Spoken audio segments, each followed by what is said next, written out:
So right now we're really growing our sales team, and onboarding, training salespeople is very, very difficult because it can be very expensive. I've personally learned that it's been so stressful. It's been one of the hardest things. It really brings me back to the days where I was just grinding on dropshipping every single day, blowing $50, $100 at the age of 18, blowing all my savings away, not knowing if this would work out. That's exactly how I feel right now with growing the sales team, because it's so pricey. You're spending a lot of money on ads, you're giving them leads, but they can't really convert. So in this video, we'll be basically breaking down the best tips and ways to go ahead and formulate the onboarding process and training process for salespeople. Let's jump right into today's video. Onboarding and training sales reps. 1. You start by signing a contract, sign all the agreements, NDAs, etc. Very important. 2. You want to go through your entire product with them. Minimum is they need to know what is included in each week of your info product. 2. They need to know what the outcome is generated from each week. 3. Parts of the program will be used to solve particular problems that the prospect comes on the call with. So, for example, if the prospect built a store, ran some ads, but have trouble scaling, the salesperson needs to be able to say, yes, John, we go over Facebook scaling in week 10 of the program. 3. Create a mini sales course. Now, it doesn't have to be like an actual course. It can be a literally 2-hour video of you going through your script. It could be something that simple, where you go over all the objections, tonality, pauses, the nuances that work and why. The more detail you give, the faster they'll get closing just like you. Document all the magic that you personally use, because you can't expect them to personally come up with the same magic. You have to teach them it, and eventually, by using your magic, they'll learn their own magic. Next is 4. They have to listen to at least 15 recorded calls. Provide them as many diverse examples as possible. Closes, emotional time, framing, health, like how you basically close people on these different points. The more you give, they'll be able to get a taste of these different things. And you want to also provide recordings based on the new rep's personality. So for example, if an introvert is struggling to take control while barely talking, let them speak to Annie Meyer's introverted calls, where he controls the conversation yet barely speaks. 5. You want them to shadow for at least 2 days. New reps listen to your best reps or you on calls for 2 days straight. So if you're virtual, if you're in-house, it's much easier. They can just sit next to you while you go ahead and do a bunch of sales calls.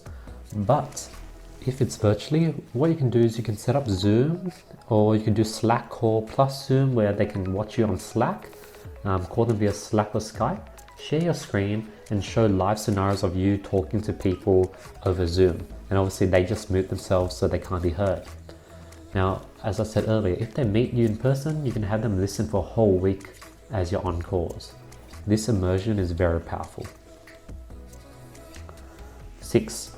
Get them to do their first 20 calls ASAP, and their goal is to close 1 to 2 deals with a closing rate of 5 to 15%. Next is, within the first 20 to 50 calls, after 20 calls, they should be closing to or near your rate of 20% plus. Now, if they're not trending this way, you need to listen to their calls to discover why. Listen to their calls entirely and take notes. What specifically did they do wrong? Jump on a 45-minute call with them and walk them through what happened. You know, you say, you should have said this here. You should have paused here. This script is wrong. You didn't stick to the script. You should have asked this question here. Give them these notes. One tip, record these coaching sessions, put them back into your mini course so that the new high-ticket closers can also listen to those. Sometimes all it takes is just a couple key adjustments which they may not be seeing or know how to change. Now let's break down, why would they not be closing like you? There's only 2 possible reasons. One is a commitment problem. If it's a commitment problem, doing many coaching calls possible will make no difference. They're not taking on the coaching adjustments and they're repeating past bad habits. Solution is to give them a serious heart-to-heart conversation. Hey, I told you to change this, but why didn't you?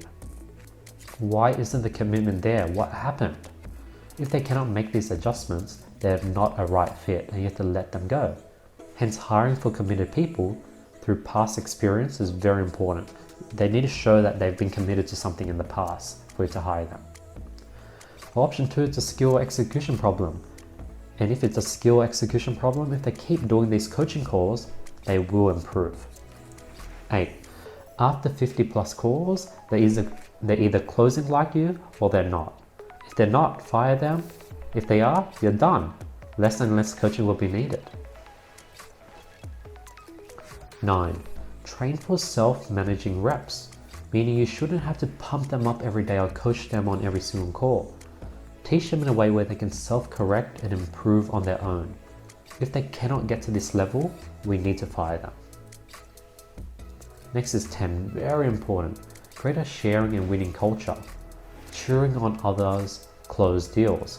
Continuously talking about best practices to improve their skills.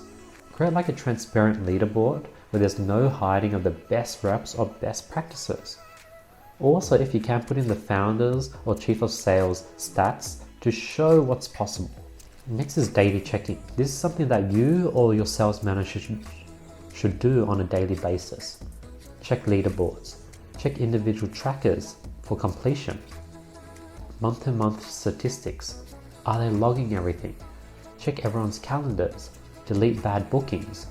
Check to see if team is sending pre-call, following up emails and messages. This is very important. So it's really important for your team members to do pre-calls and post-call follow-up emails, because if you don't, your shop rate is going to be horrible.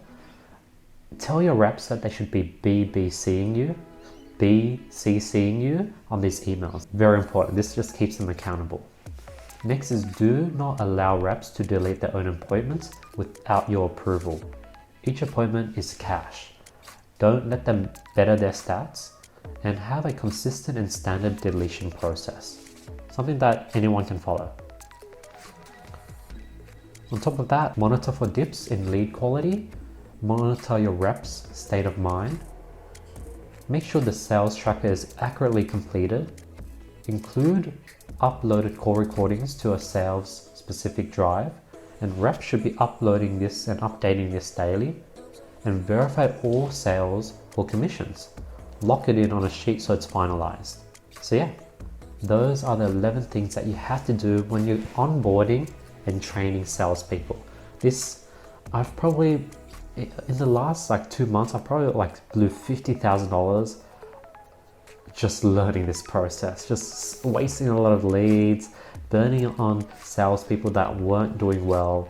And hopefully you guys, just by watching this, can save that $50,000 loss that I had to lose. So if you guys enjoyed this video, let's go ahead and announce last year's winners for $1,000 worth of courses or consulting course with me. The winners here. If you guys want to qualify, all you have to do is drop a comment below, follow me on Instagram, hit the subscribe button, hit the notification bell, like this video, and I'll be picking the best comment every single video. On that, I hope you guys have an amazing day, and I'll see you guys tomorrow with nothing but more value. Peace.